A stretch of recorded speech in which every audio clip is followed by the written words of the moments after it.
For 10 years, everyone believed Mia ran away. But she never left the building. While her mother searched endlessly, Mia was trapped just inches from the world, hidden by the one person no one would ever suspect. And when the truth finally surfaced, nothing could prepare them for what came next. Before we dive into tonight's unbelievable case, please take a moment to like, subscribe, and share this video. Your support helps this channel grow and ensures more people hear these real stories. Stories that remind us how important awareness truly is. Every action you take helps us expose hidden truths, protect vulnerable people, and shine a light where darkness has fooled entire communities. Tonight's case takes place deep in urban California, in a neighborhood packed with noise, movement, and thousands of people passing each other every day. It's the kind of place where someone can disappear easily, not because the city swallows them, but because the truth is deliberately buried. For 10 years, a teenage girl wasn't missing at all. She wasn't lost. She wasn't wandering. She was trapped beneath the feet of people who believed she had run away. But the real monster was someone no one suspected, her father. In the busy heart of Sacramento, California, 17-year-old Mia Alvarez lived for the future. Her bedroom walls were covered with sketches of ocean currents, diagrams of marine ecosystems, and notes from the environmental science classes she loved. Mia wanted to study marine conservation at UC Davis, just a short drive away but a whole world apart from the cramped apartment she shared with her parents. Her mother, Laura Alvarez, worked double shifts at a rehabilitation clinic, doing everything she could to give Mia opportunities she never had. Her father, Ricardo Alvarez, was a former military logistician who often spoke with the rigid tone of someone who believed authority was the only language worth using. To neighbors, he seemed strict but respectable. To Mia, he was a storm brewing just behind a closed door. When the acceptance email arrived, an invitation to join a summer research program, Mia felt her entire future opening before her. For a moment, she imagined stepping into a lab, wearing a badge with her name printed in bold letters. She imagined freshwater tanks, sunlight filtering through greenhouse glass, and professors praising her curiosity. But that dream evaporated the moment she told her father. Ricardo stood in the kitchen, jaw clenched, arms folded tight across his chest. "You're not going anywhere," he snapped. "You belong here. You're not ready to be on your own." Mia tried to explain. It was a supervised program, just 8 weeks, fully funded, a life-changing opportunity. But Ricardo wasn't listening. His voice grew louder, harsher, fueled by a paranoia Mia had witnessed before. He talked about dangers, strangers, failure, betrayal. He accused her of wanting to abandon the family. He insisted she was safer at home. That night, the argument echoed through the thin apartment walls. Laura tried to intervene, but Ricardo's authority overshadowed every attempt. Mia retreated to her room, holding the acceptance email in trembling hands. She didn't know that this milestone, the thing she'd worked for her entire life, would be the spark that ignited the darkest chapter she would ever endure. She had no way of knowing that by tomorrow, she would vanish. But never leave the property. The next morning, the Alvarez apartment was silent. Too silent for a home that normally buzzed with Laura's early morning routines and Mia's soft footsteps. When Laura called out for her daughter and received no answer, she assumed Mia was still asleep, exhausted from last night's confrontation. But when she opened Mia's bedroom door, the bed was empty. The window was shut. Her shoes were still neatly lined against the wall. Her backpack was gone. On the kitchen table lay a folded piece of paper. Laura's heart pounded as she opened it. "I need space. I'm leaving for a while. Please don't look for me." The handwriting looked like Mia's. Almost. But the tone, the phrasing, none of it felt like her daughter. Laura stumbled to Ricardo, who was calmly sipping coffee. "She's gone," she whispered, shaking. Ricardo didn't look surprised. "She left," he said flatly. "We argued. She probably ran off to that program, or with those kids she talks to online." The explanation was too neat. Too rehearsed. Laura felt something twist inside her. But when she called the police, they treated it like a typical teenage runaway case. A note. No signs of struggle. A 17-year-old with the ability to leave voluntarily. Officers logged the report, offered sympathy, and moved on to the next call. Ricardo played the devastated father perfectly. He told neighbors Mia had abandoned them. He let them comfort him. He spoke of teen rebellion and a daughter who didn't understand how dangerous the world was. People nodded, agreeing, offering warm smiles and casseroles. But beneath the apartment, behind a false panel hidden inside the old laundry room, Mia lay unconscious in a cramped concrete chamber Ricardo had prepared long before she ever dreamed of leaving. A room soundproofed with insulation sheets. A vent he controlled. A hidden lock only he knew existed. The world believed Mia had walked away. But she hadn't walked anywhere. When she woke, her wrists ached, her body shook, and darkness swallowed every corner of the space around her. She screamed. She pounded on the walls. She begged for help. No one heard. Above her, life continued exactly as Ricardo intended. When Mia woke again, she wasn't sure how long she had been unconscious. A throbbing ache pulsed behind her eyes, and her mouth felt dry as sandpaper. She blinked into darkness, thick, swallowing darkness broken only by a faint sliver of light from a small vent near the ceiling. She tried to stand, but her legs trembled beneath her, weak and unfamiliar with the cold concrete floor. Her first thought was escape. Her second was understanding. Neither came easily. She pressed her hands to the walls, tracing rough surfaces, searching for seams or cracks. Everything felt solid, impenetrable. The space was barely large enough for the thin mattress shoved into one corner. In another corner sat a metal bucket. Beside the mattress lay a tray with a plastic water bottle and half a sandwich. Her stomach twisted, not from hunger, but from fear. The door rattled. Mia scrambled back, heart hammering. The sound of heavy metal scraping against metal echoed through the chamber before the door finally creaked open. A strip of fluorescent light poured in, cutting across her face. Ricardo stood in the doorway. His expression wasn't angry. It was worse. It was calm, almost relieved, as if this moment had been waiting for years. "You're safe now," he said. "This is where you need to be."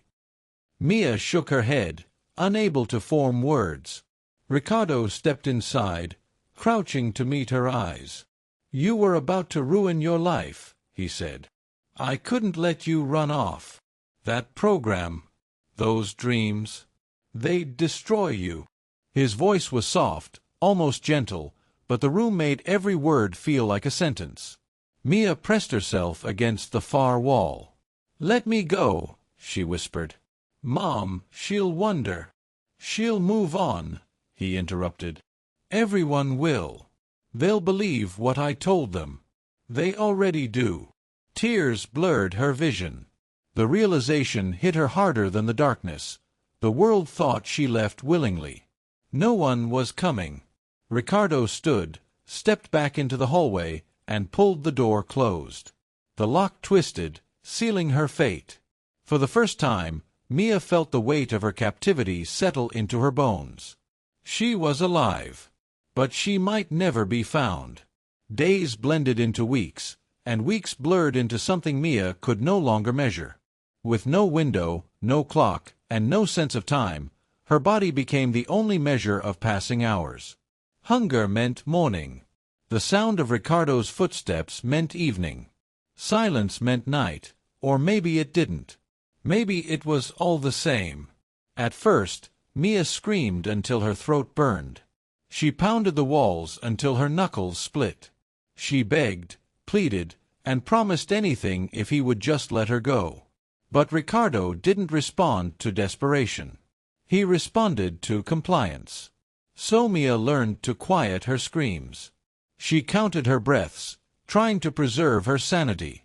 20 slow breaths meant 1 unit of time, whatever that meant now.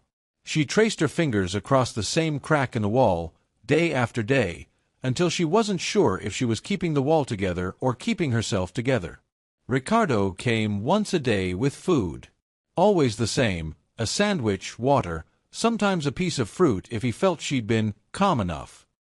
He spoke to her only to reinforce the world he believed she deserved. "You're not ready for the outside. You'd get hurt out there. You're safer here where I can protect you." She once asked him, with barely a whisper, "From who?" He answered, "From yourself."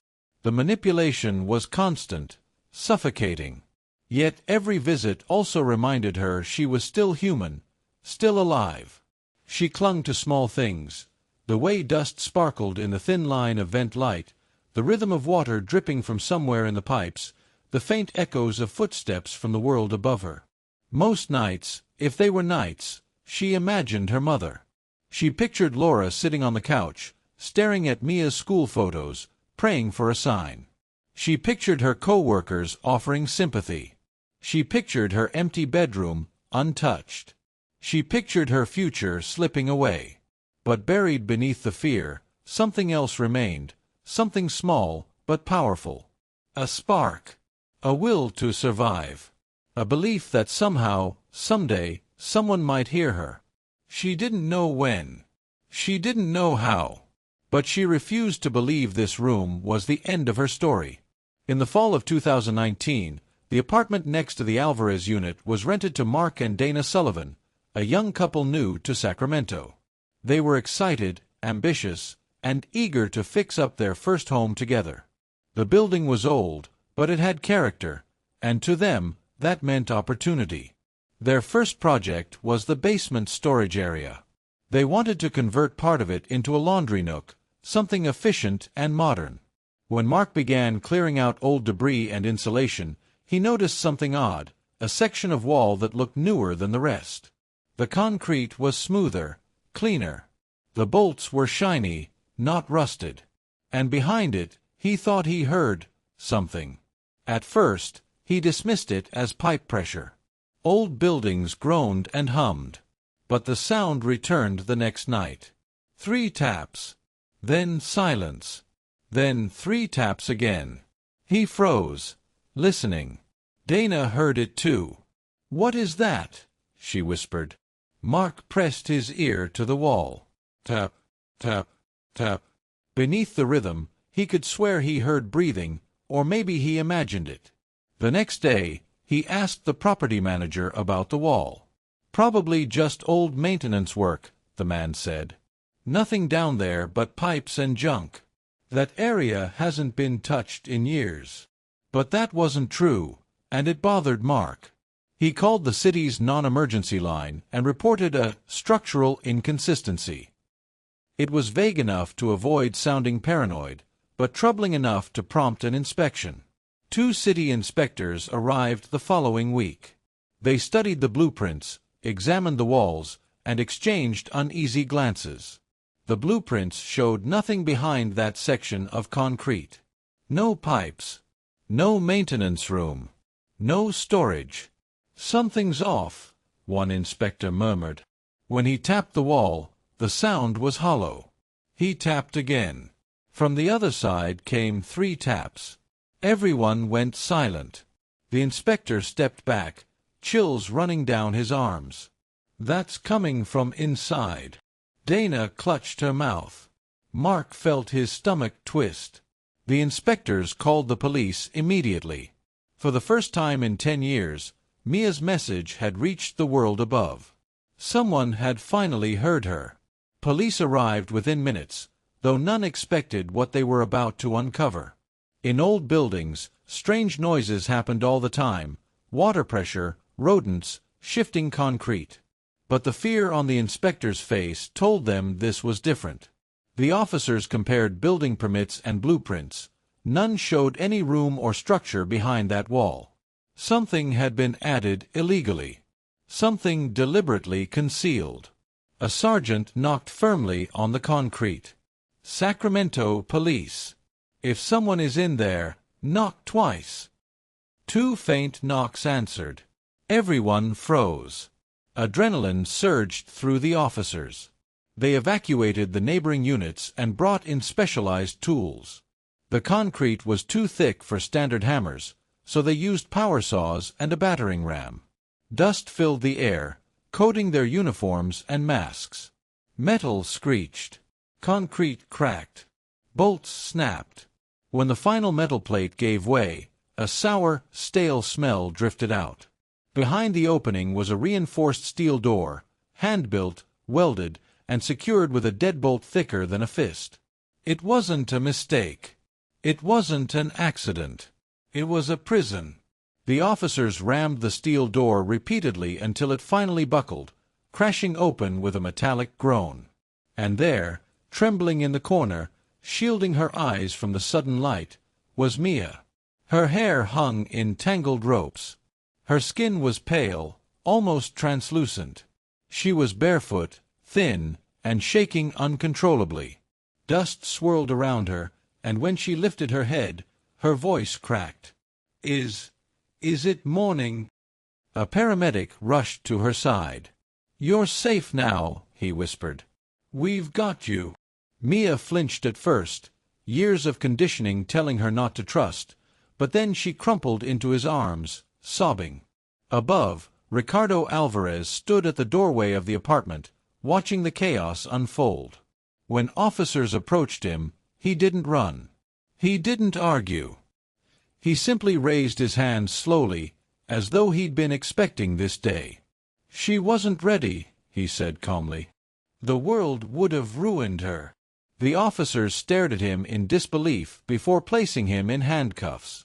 Downstairs, Mia was carried out of the chamber wrapped in blankets, paramedics shielding her from the crowd. For the first time in a decade, she felt fresh air touch her skin. And she finally knew. She had survived. The first weeks after Mia's rescue were both miraculous and overwhelming. She was admitted to Mercy General Hospital, where a team of doctors, psychologists, and trauma specialists worked carefully to stabilize her. She weighed far less than a healthy 17-year-old should. Her muscles were weak. Her skin reacted painfully to sunlight. But her mind, fragile, fragmented, was the greatest concern. Laura sat at her bedside every day, often weeping quietly while stroking her daughter's hand.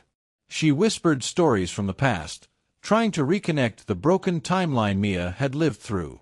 Sometimes Mia listened. Sometimes she stared into space, lost in memories she wished she could erase. But healing is slow and patient. And Mia was determined. With gentle therapy sessions, supervised walks, and exposure to natural light, she began adjusting to her new reality. The sounds of car horns, chatter in the hallways, and hospital machines startled her at first. Noise had become an unfamiliar language, but each day she grew more confident. Ricardo's trial captured statewide attention. Prosecutors revealed the blueprints, the stolen years, Mia's writings, and psychological evaluations.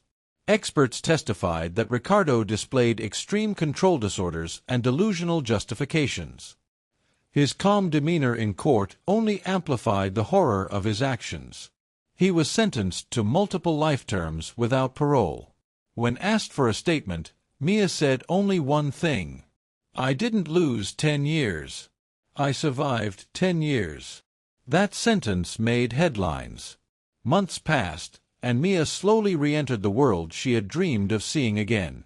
She visited the ocean for the first time since her rescue. The crash of waves overwhelmed her senses, bringing tears that tasted of salt and release. She let the wind whip through her hair, inhaled deeply, and whispered, "I'm still here." Eventually, she enrolled in a community college marine studies program, eager to reclaim the dreams her father tried to bury. She volunteered at an animal rescue center, gently rehabilitating injured seabirds and turtles. Each day she touched the ocean, even indirectly, felt like reclaiming a piece of her stolen future. Her life was no longer defined by the chamber beneath the apartment. It was defined by her courage to rise above it. Thank you for staying with this story until the end. If it moved you, shocked you, or opened your eyes to the importance of vigilance, please like, subscribe, and share this video. Your support helps us continue exposing real cases, stories of survival, justice, and unimaginable resilience. Mia's ordeal is a haunting reminder that sometimes the missing are not lost at all. They are hidden, silenced, or trapped by the very people meant to protect them. Her survival proves the strength of the human spirit and the power of a community that refuses to ignore the signs. Let this story inspire you to stay aware, to listen closely, and to speak up when something feels wrong. Until next time, stay safe, stay observant, and never stop seeking the truth.